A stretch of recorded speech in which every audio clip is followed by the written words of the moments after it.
माननीय उप मुख्यमंत्री जी, आदरणीय मंत्री नगर विकास एवं आवास विकास, आदरणीय प्रधान सचिव sir,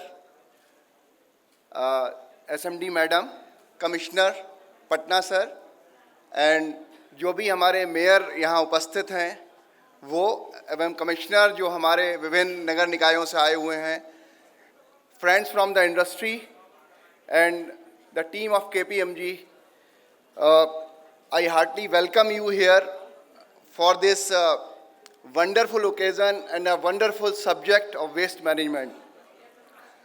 Sir, before starting with your due permission, I would like to add few things here, sir.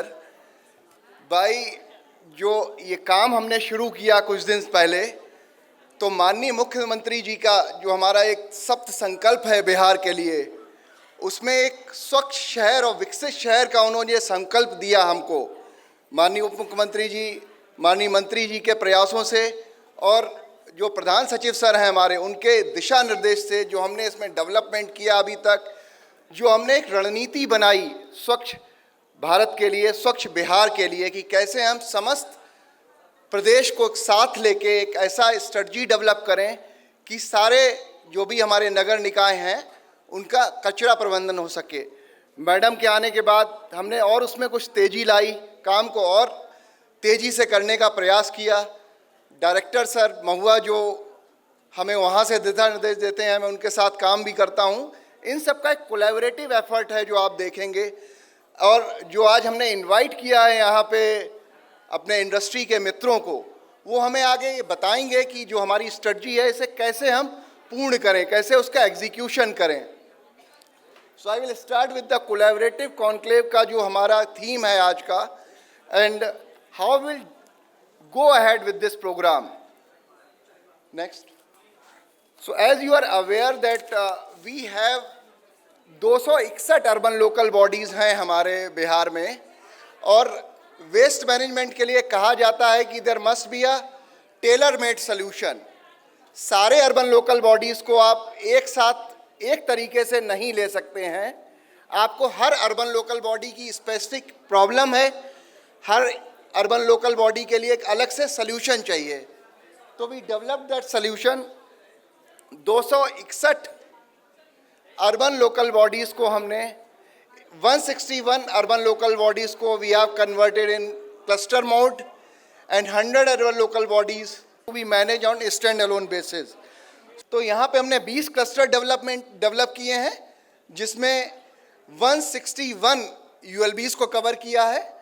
Apart from this, जो ULBs हमारे छोटे हैं या जो इन क्लस्टर का पार्ट नहीं बन सकते हैं, तो we have created a concept for those 100 ULBs on stand alone basis. मतलब क्लस्टर में भी होगा, और जहाँ पे स्टैंड अलोन बेसिस की ज़रूरत है वहाँ पे स्टैंड अलोन बेसिस पे भी होगा। दैट मीन्स कि हम हर शहर, हर निकाय को एक इंडिविजुअल टेलर मेड सोल्यूशन देने की कोशिश कर रहे हैं इसमें। नेक्स्ट, जो स्ट्रक्चर है हमारा वो है कि जो कलेक्शन एंड ट्रांसपोर्टेशन है, तो अभी जो बिहार की जो KPMG टीम ने प्रेजेंट किया, actually KPMG is also working with Madhya Pradesh.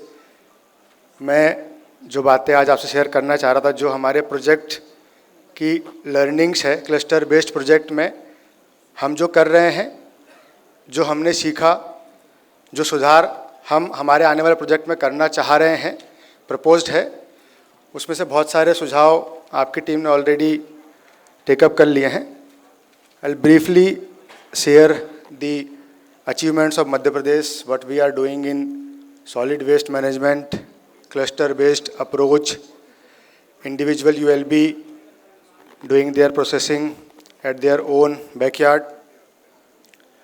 So this is the overview of Madhya Pradesh.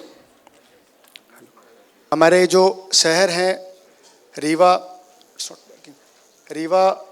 इस कॉर्नर पे है जहां हमारा वेस्ट टू इलेक्ट्रिसिटी प्लांट अभी फंक्शनल इस साल हुआ है। ईस्टर्न मोस्ट एरिया में एक जबलपुर में हमारा वेस्ट टू इलेक्ट्रिसिटी प्लांट अभी चल रहा है। रीवा का प्लांट हमारा 350 टन्स पर डे का वेस्ट टू इलेक्ट्रिसिटी प्लांट है जो इस साल कमीशन हुआ है, और जबलपुर का प्लांट हमारा पहले से चल रहा है, वो मास इंसिनरेशन टेक्नोलॉजी पे बेस्ड है। वो सूखा गीला कचरा सभी को बर्न करके इलेक्ट्रिसिटी बनाता है। बट चूंकि भारत सरकार के सॉलिड वेस्ट रूल्स जो आए थे 2016 के, उसके बाद अब हम मास इंसिनरेशन टेक्नोलॉजी का उपयोग नहीं कर सकते। हमें सूखा कचरा अलग और गीला कचरा अलग करके ही वेस्ट टू इलेक्ट्रिसिटी प्लांट की परिकल्पना करनी है। तो रीवा में हमारा जो प्लांट है वो भारत सरकार के नॉर्म्स का पालन करते हुए बना हुआ है। इसके अलावा अभी जो मध्य प्रदेश का प्लान है, अभी जिसमें हम लोग काम कर रहे हैं, हमारी टीम काम कर रही है, एक प्लांट हम ग्वालियर पे लगाने की तैयारी कर रहे हैं, वेस्ट टू इलेक्ट्रिसिटी प्लांट। एक प्लांट हमारा उज्जैन के आस पास में इंदौर है, इंदौर उज्जैन देवास के बीच में हम एक वेस्ट टू इलेक्ट्रिसिटी प्लांट की परिकल्पना कर रहे हैं। भोपाल में भोपाल नगर निगम एनटीपीसी के साथ काम करके जो आरडीएफ से ग्रीन चारकोल की परिकल्पना है उस पर काम कर रहा है। तो इस प्रकार आप देखेंगे हमने मध्य प्रदेश के ईस्टर्न साइड से लेके वेस्टर्न, नॉर्थ, सेंट्रल, लगभग हमने सभी दिशाओं में एक वेस्ट टू इलेक्ट्रिसिटी प्लांट की परिकल्पना की है। 2 हमारे चल रहे हैं, बाकी हमारे अभी प्रोजेक्ट ऑनगोइंग है। यह इसलिए ज़रूरी है क्योंकि जो 2 करोड़ की आबादी है, इसमें लगभग 10,000 मीट्रिक टन का कचरा पर डे का जनरेशन हम मान के चलते हैं। भारत सरकार की गाइडलाइन के हिसाब से छोटे शहरों में 350 ग्राम प्रति व्यक्ति कचरा उत्पादन की बात सरकार कहती है, और जो बड़े शहर हैं जैसे हमारे दिल्ली, मुंबई या महानगर है, वहाँ पे लगभग 650 ग्राम पर कैपिटा जो जनरेशन वेस्ट है। तो मैंने एवरेज 500 की बात करके हमारे एमपी का जो एक एनालिसिस किया है कि लगभग 10,000 मीट्रिक टन हमारा अगर कचरा पैदा होगा, उसका 55% आपका वेट वेस्ट होगा। तो वेट वेस्ट को हम वेस्ट टू कंपोस्ट बनाएंगे, वो हमारी एक प्लानिंग में है। और 10,000 मीट्रिक टन का 25% लगभग आरडीएफ होता है जो हमारे वेस्ट टू इलेक्ट्रिसिटी प्लांट में काम आता है। तो उसके हिसाब से अभी हमारे पास जो अवेलेबल इंफ्रा है 600 टन जबलपुर में है और 350 मीट्रिक टन का जो प्लांट है हमारा वो रीवा में है। तो हमारे पास अभी स्कोप है। हमारी सरकार ने अभी पंचायत, ग्रामीण विकास और अर्बन ने मिलके एक सर्कुलर जारी किया है जिसमें हम ग्रामीण क्षेत्रों का कचरा भी, जो प्लास्टिक अगर सेग्रीगेट करके हमें ग्रामीण क्षेत्र देगी तो हम उसे भी शहरों में लेंगे और उस प्लास्टिक को या कपड़े, जूते चप्पल है उसको भी हम इसी वेस्ट टू इलेक्ट्रिसिटी प्लांट में या जो भी उपयोग हम कर सकते हैं वह भी कल्पना है, अभी हमने प्रारंभ किया है। हम ग्रामीण क्षेत्र का कचरा अगर हमें सेग्रीगेट मिलेगा उसे भी हम हमारे शहरों में मिलाएंगे। और वेस्ट टू वेल्थ की बात जैसे माननीय उप मुख्यमंत्री जी ने कहा, तो वेस्ट टू वेल्थ की बात में हम ग्रामीण क्षेत्रों को भी शामिल करने का प्रयास शुरू कर रहे हैं। ये हमारी मध्य प्रदेश की स्वच्छता जर्नी रही है। जब 14 में स्वच्छ भारत मिशन स्टार्ट हुआ था उसके बाद से ही मध्य प्रदेश ने स्वच्छता में अच्छा काम किया है। 17 में हमारा state open defecation free declare हो चुका है। 18-19 में हमने 4th पोजीशन प्राप्त की थी, 20 में 3rd पोजीशन, 21 में हमारी 3rd पोजीशन थी और 2022 में Madhya Pradesh was the first state in the entire country in Swachh Survekshan. स्वच्छ सर्वेक्षण की बात मैं यहाँ इसलिए कर रहा हूँ क्योंकि स्वच्छ सर्वेक्षण जो है वो एक होलिस्टिक पैरामीटर है। जो आपके घर से कचरा निकलता है तो कचरा कलेक्शन से लेके कचरे का डिस्पोजल तक वो पूरे मार्किंग देता है। अगर आपका कचरा किसी घर में उत्पन्न हुआ, कलेक्शन कितना हो रहा है, तो door to door collection is an important aspect of Swachh Survekshan and processing of the entire waste, the value chain of entire waste is also an important aspect of Swachh Sarvekshan. So since MP is able to do all the things in a quite good manner, as a result we are able to achieve the top rankings in the Swachh Sarvekshan continuously. And also we are working on daily basis. We conduct Swachhta Samvad on daily basis on every morning with a particular division. So in approximately 8 to 10 days, I will be talking to the ULB of let's say Jabalpur division, and after 7 to 8 days, I will be talking again with Jabalpur division. What are the loopholes? क्या कमियां रह गई है उनको हम point out करके उनसे दोबारा बात करते हैं। आपका स्वच्छता परिसर, टॉयलेट कैसा है, खराब है, अच्छा है, क्या कमियां हैं, क्या होनी चाहिए, आपका जो MRF प्लांट है, आपका जो कंपोस्ट पिट है वो कैसा होना चाहिए, इस संबंध में हम उनसे बार बार बात करते रहते हैं। मैं प्रतिदिन एज अ मिशन डायरेक्टर सुबह 8 से 9 बजे तक इन चीज़ों पर बात करता हूँ। एज अ रिजल्ट फिर हमारी जो छोटी छोटी ULB हैं उन्हें हम लोग गाइड कर पाते हैं। एक संवाद के माध्यम से बता पाते हैं कि आपका एमआरएफ में क्या चीज़ें होनी चाहिए। ये हमारी एग्जिस्टिंग फैसिलिटी है। हमारी जो शहर हैं लगभग 57 सिटीज़ जीएफसी स्टार रेटिंग प्राप्त कर चुकी है। 373 MRF facilities are there. I would like to highlight this point कि जो हमारे MRF material recovery facility units है ये छोटी छोटी निकाय में अलग अलग है। तो यहाँ पे जब कचरा अलग अलग होता है तो वहाँ से हमने कबाड़ी वालों से टाई अप करके रखा है, हम उन्हें कचरा बेचते हैं। अभी रेट कम है क्योंकि क्वांटम कम है, 5 रुपये किलो, 6 रुपये किलो, 8 रुपये किलो, ऐसे अलग अलग शहर में अलग अलग रेट्स पे प्लास्टिक, कपड़ा और जूते चप्पल पुराने हम लोग कबाड़ी वालों को टाई अप करके हम लोग बेच पाते हैं। हमारी 60 यूएलबी जो क्लस्टर में अभी काम कर रही है, मैं रीवा क्लस्टर को डिटेल में एक्सप्लेन करूँगा। और हम लोग अभी हमारा इंदौर में भी एक जो बायोगैस प्लांट बन चुका है वो भी इसी का पार्ट है।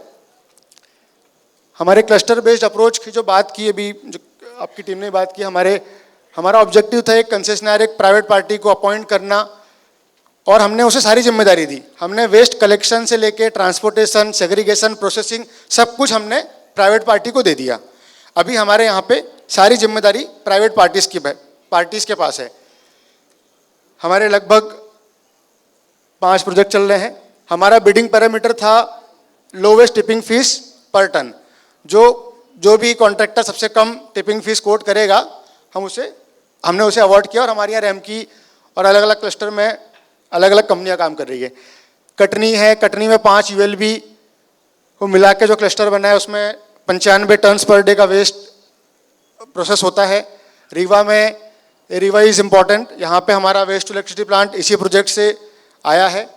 सागर, सिंगरौली, जबलपुर ऐसे हमारे 5 क्लस्टर हैं जहाँ पे आप देख सकते हैं 95 tons, 340 tons in Rewa, 185 tons per day in Sagar, Singrauli 91 tons per day, Jabalpur में 108 tons per day of waste collection, processing and scientific disposal is with the private party.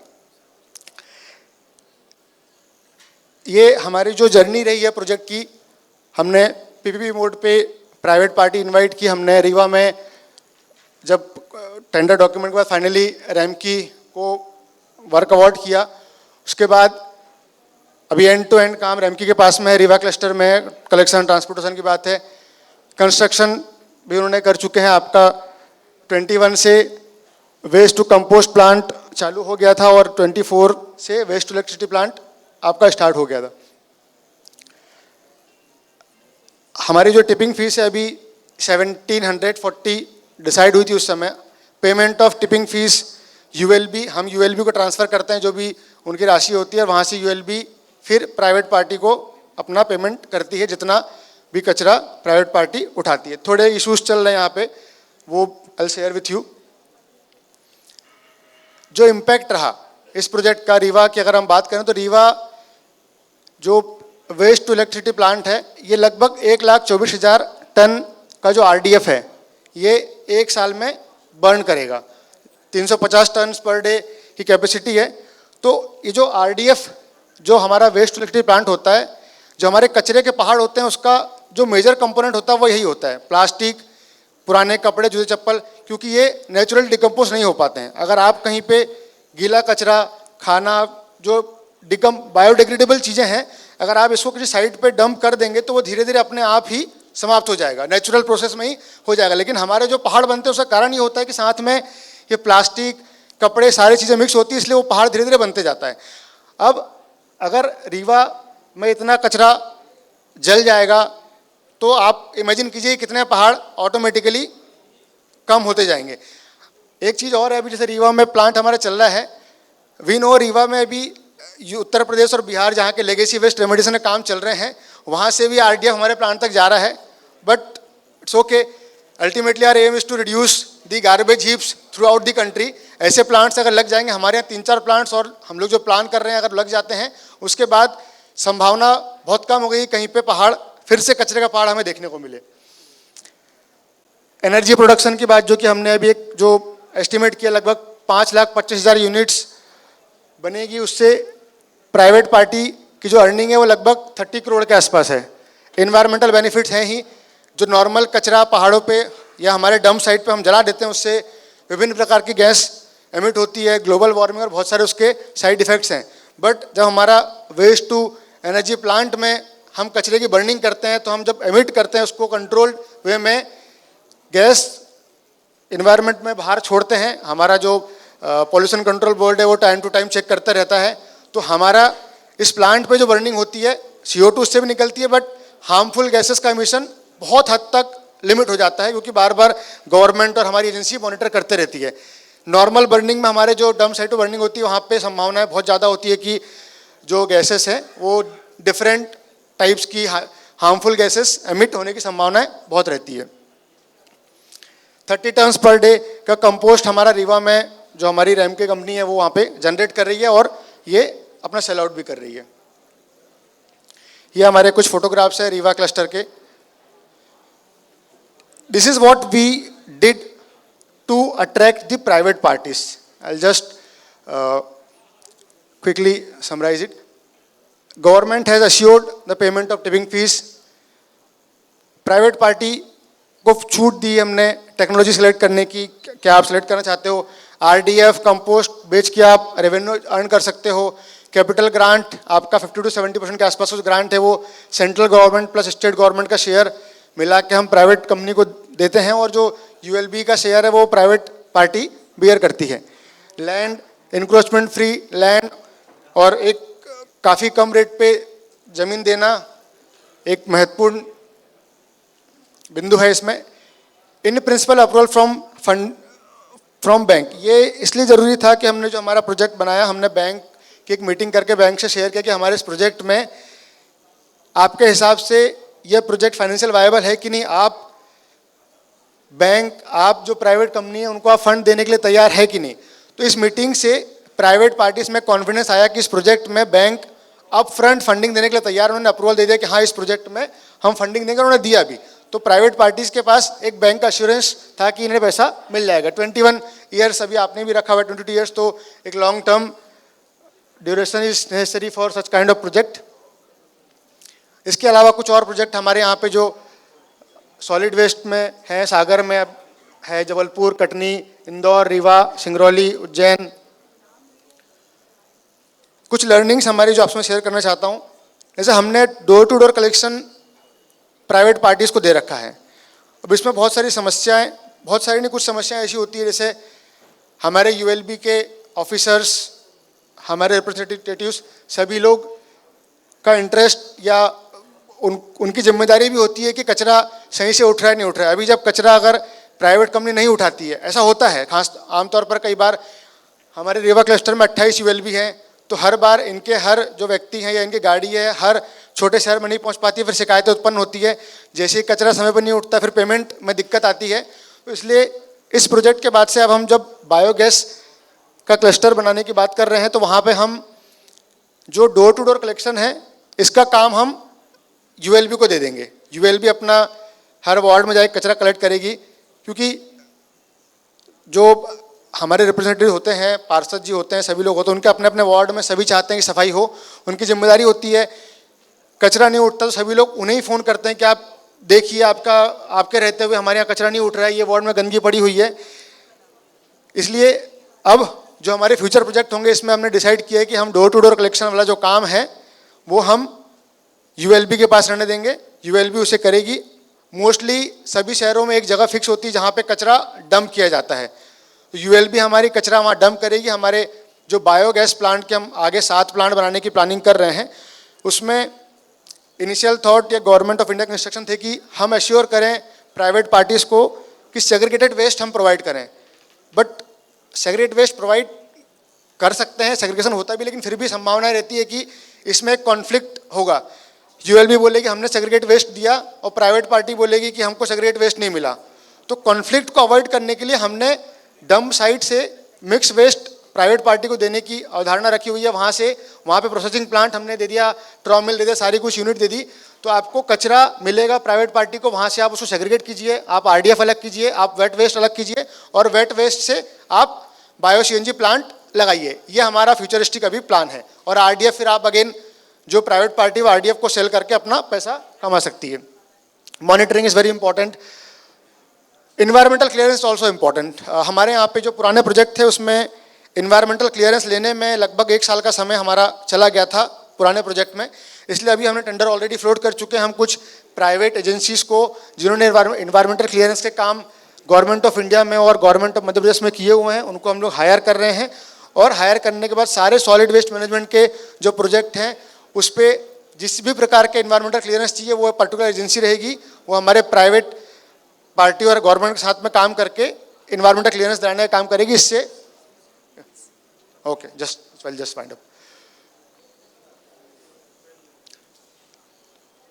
एक और चीज़ जो हमने अभी चेंज किया, रॉयल्टी बेस्ड मॉडल। अभी हमारे जो एग्जिस्टिंग प्रोजेक्ट हैं वो टिपिंग फीस पे हैं, यूएलबी को और सरकार को पैसा देना पड़ता है। अभी जब कॉन्ट्रैक्ट फ्लोट करेंगे फिर क्या रिजल्ट आएगा वो पता नहीं है, हमें फंड शायद हमारा शेयर बढ़ाना पड़ सकता है, पर हम चाह रहे हैं कि अब रॉयल्टी बेस्ड मॉडल हो। जब आप गैस प्रोड्यूस करें और बेचें तो कुछ शेयर कम से कम हो, लेकिन आप हमें यूएलबी को दें। हम आपको कचरा दे रहे हैं, हम आपको वेस्ट आपको देंगे, उसके हिसाब से आप या तो वेस्ट पर टन हम डिसाइड कर लेंगे इतने वेस्ट पे आपको आप हमें कुछ पैसा दें यूएलबी को। अभी हमें पैसा देना पड़ता है तो कई बार यूएलबी से पैसा लेना, उनसे बात करना, उनको कॉन्ट्रैक्टर को पैसा प्रोवाइड करना एक थोड़ा हर्डल रहता है। तो हम अभी रॉयल्टी बेस्ड मॉडल की तरफ जा रहे हैं कि हम कॉन्ट्रैक्टर से कहेंगे आप ये बिल्ड कीजिए, हम आपको अपफ्रंट पैसा देंगे, हम लोन लेके देंगे या जैसे भी central government state government share है, कुछ यूएलबी का शेयर बढ़ा लेंगे। उसके बाद फाइनली आपका जब प्लांट लग जाएगा 20 साल 25 साल 30 साल का, तो आप 30 साल तक हमें रेवेन्यू शेयर करेंगे। पर टन पे कचरा हमारा बढ़ते जाएगा, पॉपुलेशन बढ़ेगी तो कचरा बढ़ेगा, तो आपका जो रॉयल्टी हमें से शेयर करनी है अभी आपको धीरे धीरे बढ़ानी पड़ेगी। को रिप्रेजेंट करने का मौका दिया। मेरा नाम रिजवान रज़ा है, मैं as a solid waste management expert UP government के साथ काम कर रहा हूँ। ये ओवरऑल ओवरव्यू उत्तर प्रदेश का, जिसमें हमने number of ULB it is a 762। I think it is the largest number of overall the India having the number of ULBs present in a single state, in which there is a 17 population which is 10 lakhs plus to 2 million. It is the millennium cities. Beside that 200 ULBs having the population of 15,000 to 2 lakhs and less than between 5,000 to 25,000 population having the 545 ULBs. Total population almost 199.6 million. Next. It is the waste profile in Uttar Pradesh. Total ULB, as I said, total waste generation is more than 2,000 ton per day. We have segregated in the dry, wet and the drain silt. Next. It is currently we are focusing on that. So PPP based waste management, in which we are enrolling the private pillars including PSU. So as the seen in the table, so there are so many agencies like NTPC. NTPC is the NVVNL and the Ever Enviro, JC International, ONGC, GAIL and BPCL is on the online. We are working on attach the 3 more company in the waste management. So there is a lot of capacity here. You can see the 600 ton per day, 500, 200, 300 is a lot of waste may be processed by the private pillars in next future. It means कि end of this year, maybe our Uttar Pradesh is going to process our 100% waste through the private pillars. Next. It is some photographs is Varanasi. Varanasi is already working. The plant is running in the trial mode. So it is producing 600 ton per day processing capacity of plant right now. Next. It is a tabletop model of Ever Enviro, which is going to put the Prayagraj to 200 ton waste to compressed biogas CNG. Next. Beside that, we are focusing on the decentralized, because the centralized is the bulk. In bulk, I know वो एक बड़े पैमाने पे waste का processing करती है, but एक sustainable waste management और SBM टूल किट के अनुसार दिए गए इंडिकेटर को मैच करने के लिए हमें डिसेंट्रलाइज की तरफ जाना ही होगा। उसके तहत हमने अभी तक 762 अर्बन लोकल बॉडी में 922 MRF एस्टेब्लिश कर चुके हैं, जिसमें से 711 711 वर्किंग है, जिसकी कैपेसिटी 5 से 200 टन है। ज़्यादातर 5 टन वाले हैं, क्योंकि हमारे यूपी में छोटे यूएलबी ज़्यादा हैं, इसीलिए 5 टन के हमारे बहुत जगह दिए जा चुके हैं, जिससे घर से कलेक्ट होने वाले ड्राई वेस्ट को सेग्रीगेट करके उसे रिसाइकलर को देते हैं। ये हमारे कुछ फोटोग्राफ्स मैंने लगाए हैं। नेक्स्ट, उसका दूसरा पार्ट ये है वेट वेस्ट का डिसेंट्रलाइजिंग। इसमें भी हमने 309 composting pit, it means it is the capacity of 3 and 5 ton, depend upon the population, because we have the, you will be having the population of 500 also, 5000 also, sorry. So we have put here 3 से 5 ton की capacity की एक SOP बना रखी है हम लोगों ने। पॉपुलेशन और लैंड रिक्वायरमेंट के अकॉर्डिंगली 3 to 5 टन की पिट कंपोस्टिंग हम लोग प्रोवाइड कर चुके हैं, जिसके अंदर 227 अर्बन लोकल बॉडीज में वो अभी वर्किंग है। नेक्स्ट, ये एक लैंडमार्क है हमारे यूपी में एट प्रेजेंट के प्लास्टिक टू पैलेट्स, जो हमारे एमआरएफ, बहुत ही कॉमन वर्ड है, सभी के पास है हमारे ऑल इंडिया में। एमआरएफ को अटैच कर रहे हैं हम लोग एक प्लास्टिक टू पैलेट्स प्लांट से। प्लांट ज़्यादा बड़ा नहीं होता है और काफ़ी स्पेस भी कम लेती है। उससे क्या होता है कि जो बल्क में जो जमा होते हैं हमारे एमआरएफ में, वो उस वॉल्यूम को कम कर देती है। सपोज़ कीजिए हम 10 टन की एमआरएफ बनाए हैं और 10 टन को रखने के लिए जगह चाहिए, और अगर 2-3 दिन 4 दिन अगर रिसाइकलर ना आए वो कलेक्ट करने के लिए, तो हमारे पास जगह नहीं बचती है एमआरएफ में रखने के लिए।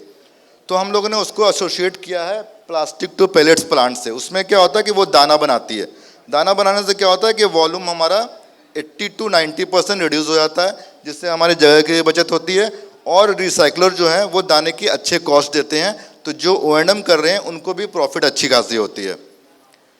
सेकेंड, हमारा road plastic as per direction given by the road congress, 6 to 8% plastic has to used in the road manufacturing. इससे रोड की ड्यूरेबिलिटी बढ़ जाती है, और एक अच्छा खासा वॉल्यूम प्लास्टिक का वो सस्टेनेबल मोड में उसकी यूज़ हो जाती है।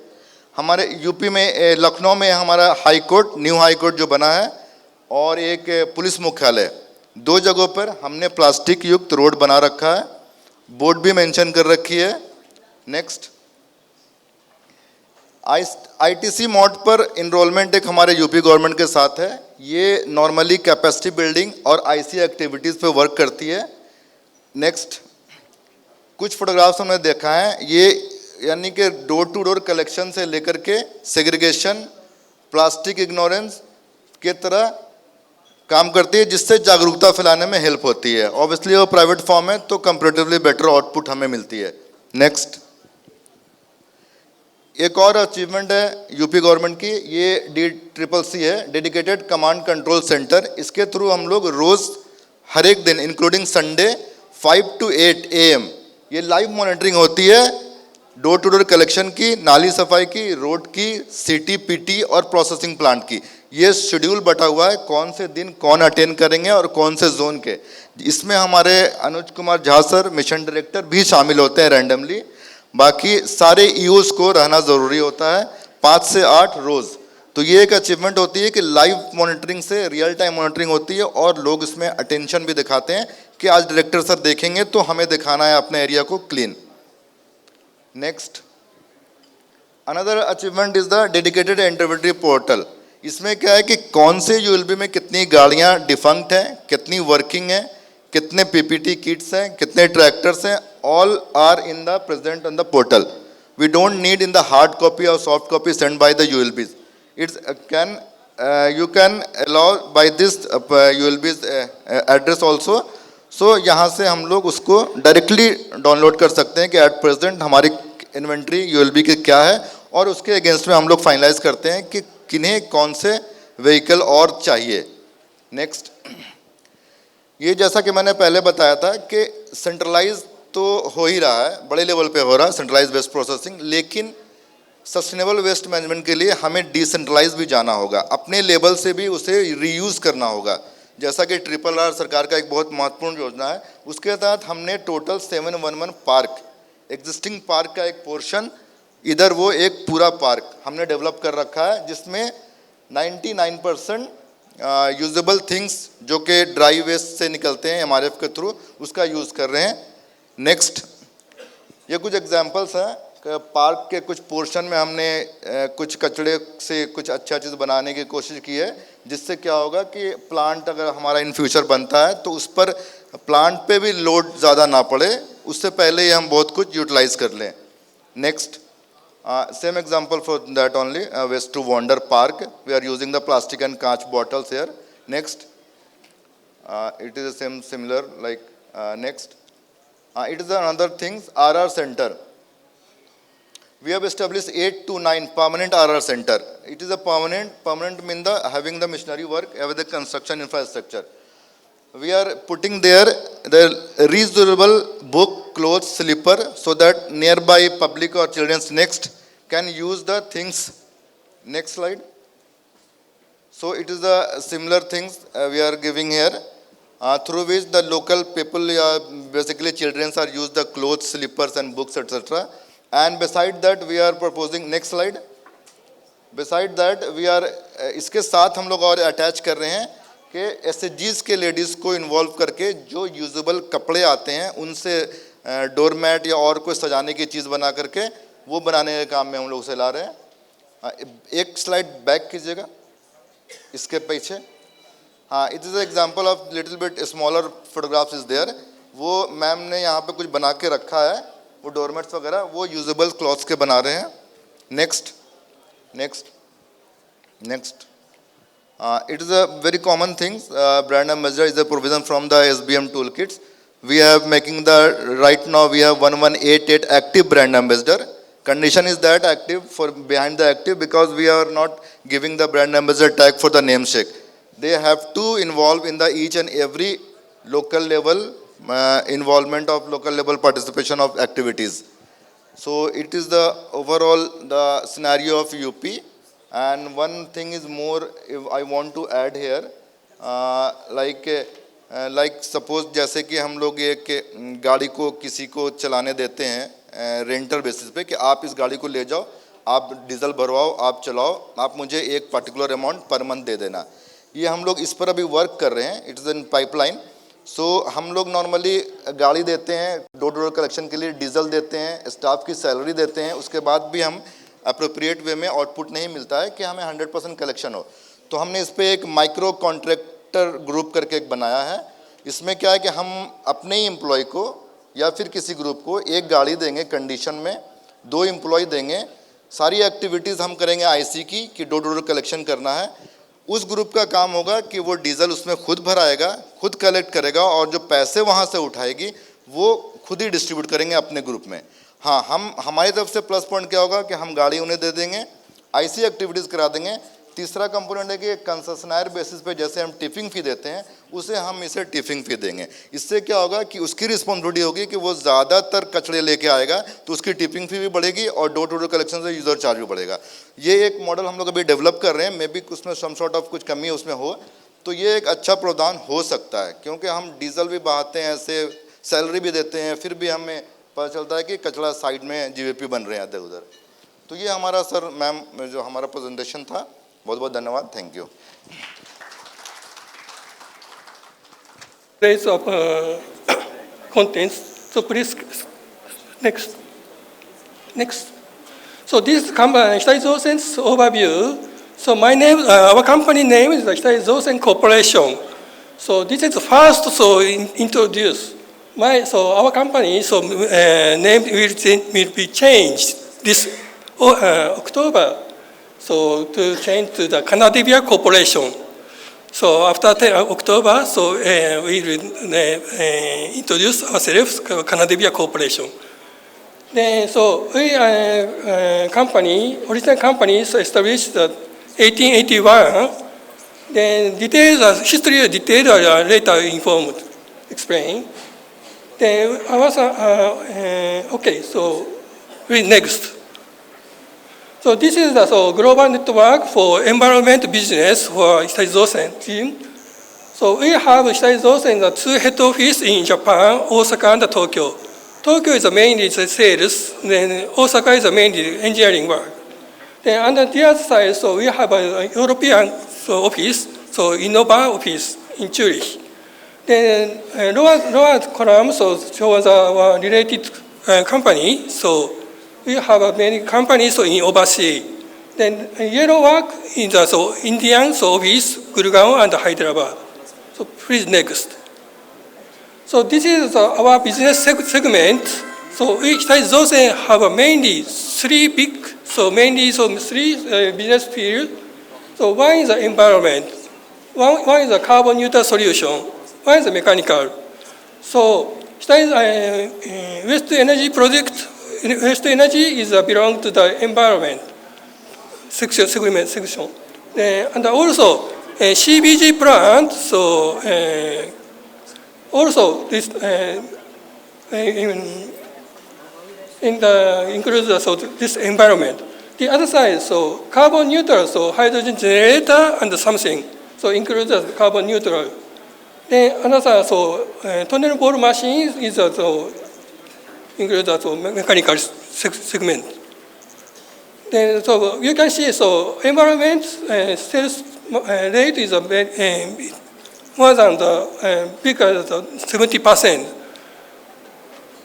Okay, so please next. So this is also Indian reference project in India. So we have three waste energy project reference in India. Then under one is carbon neutral.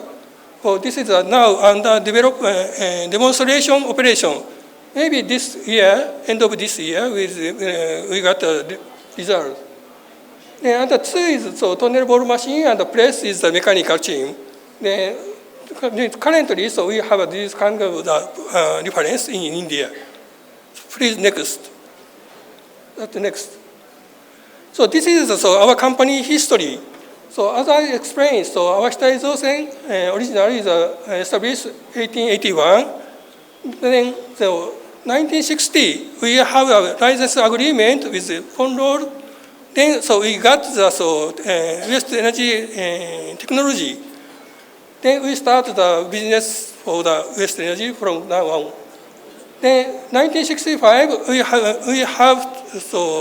built waste energy plant in first energy plant in Japan, Osaka. Then after that, 2010, so we make integration with Fondor. Then so Hitachi Zosen and Hitachi Zosen Innova is the same group. Please next. So this is a track record for Hitachi Zosen group. So we have about 1,500 program plant reference in the world. Then so mainly Asia area is about 300. Then in this number, so India is 3. We have a track record. So please next. So this is also Asia area, some reference projects. So like this. So please next. Next.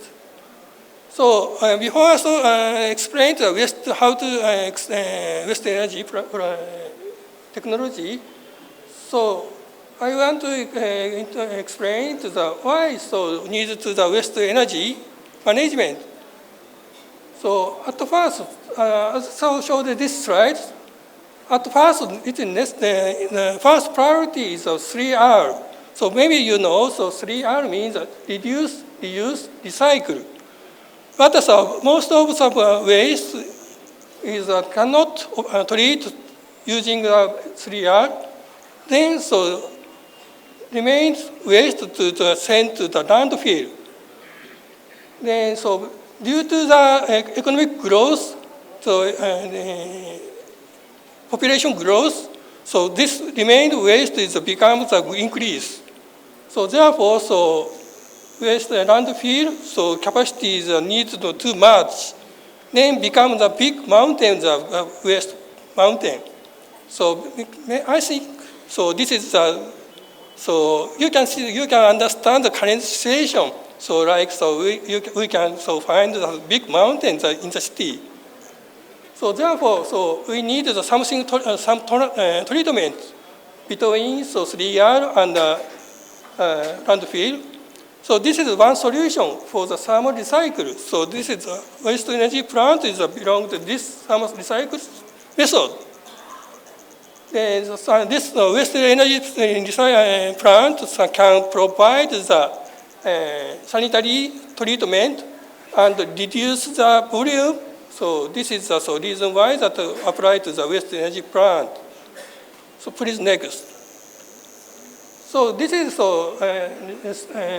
reference waste, what is waste energy. So first point is that this, as I explained, so waste energy plant is a sanitary facility. So therefore, so please understand, we needed the support from government and local government. So like rule and money support. Then using waste energy plant, outcomes residue reduced to the 70 to 85% by weight, or 90 to 95% reduce the volume. This is after that, as a result, this is extension lifetime. So it means about 10 times the audience lifetime. Then our provides waste energy technology is a proven and reliable technology. So after next slide, I will explain the next slide. So what this one? And one more. So okay. So this is the typical flow. So waste energy plant mainly four systems. One is the waste reception. One is the incineration and the heat recovery. The third is the flue gas treatment. Then after that, four is the energy recovery portion. Then Hitachi mainly to take care of the reception to the flue gas treatment. We call the shoot to stack. This is our main target and main business field in the world. The energy recovery, now this figure shows the turbine system, but for the request of the off-taker, this is just steam is available. So next stage. This is a model, incinerator and shoot waste recovery and incinerator part. So waste comes to the outside from the waste pit, they dump. Then using a crane, then through input to the charging hopper, then this waste to move to the incinerator, the combustion in the incineration. Then after that, make a generate flue gas, then send to the flue gas treatment. So this is the main typical flow. Then and also bottom ash, this is sent to landfill. So yes, please next. So this is a model for the incinerator. So coming from the waste pit is drop to the on the feeder. Then feeder is pushed to the forward. Then yellow part is the drying area. Then combustion themselves, waste is combustion themselves. Then red area is combustion area. Then this area is around 900 to 10,000 degrees. Then after gray zone is the bottom ash area. So show the pictures. Our grade system, typical drawing. So we have two zones, moving and fixed zone. So okay. So please next. So this is share the market. So right is a great system market share. This is about 90%. So this is our great systems market share. So next is the fuel type. MSW is about 94%. Then right circle is shows us Hitachi Group market share. So we are about 30% market share in the world. So please next. So this is flue gas treatment. This shows the slide shows the flue gas treatment system. This is so important system so for the waste energy project plant. So to achieve the emission limitation, we have to so consider this system to fit the so waste condition, burning combustion system, after combustion flue gas condition, something. I show the slide below. So the proven system so should be selected depending on the so operation condition. Then Hitachi can so provide this kind of the system. Then so depend on the project and depend on the so design. So we choose the so system. Then provide to the supply to the client. Then keep the emission limitation. Then so this emission is also based on the local regulation and so national regulation and the client regulation. So it is the most serious value we keep the applied to our design condition. Please next. So this is just so information. So when so we talking about the waste energy plant, so sometimes so many times so we receive the same question. How about the impact to the environment condition, like so smell and vibration and something. Then this is also reference drawing picture for in Tokyo. So now so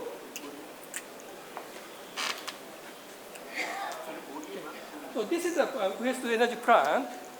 So you can see so near the school and the business and so residence near the waste energy plant. Oh, thank you. So now, so we don't receive any claim from client and the residence people. So it means so our product, supplied plant, there is no problem for environmental impact. So this is the so effect our result this project plant. So please next. So this is also a track record for the plant lifetime. So okay, and so if so proven so operation and some maintenance, so our plant can operate over those 20 years. So maximum record is 46 years. This is our company's track record. Please next. Please next. So as I explained, so Hitachi Zosen Great Systems so waste energy project selected so advantages like this. So please next. Okay, thank you. So this is the end of my presentation. Thank you for attention to this.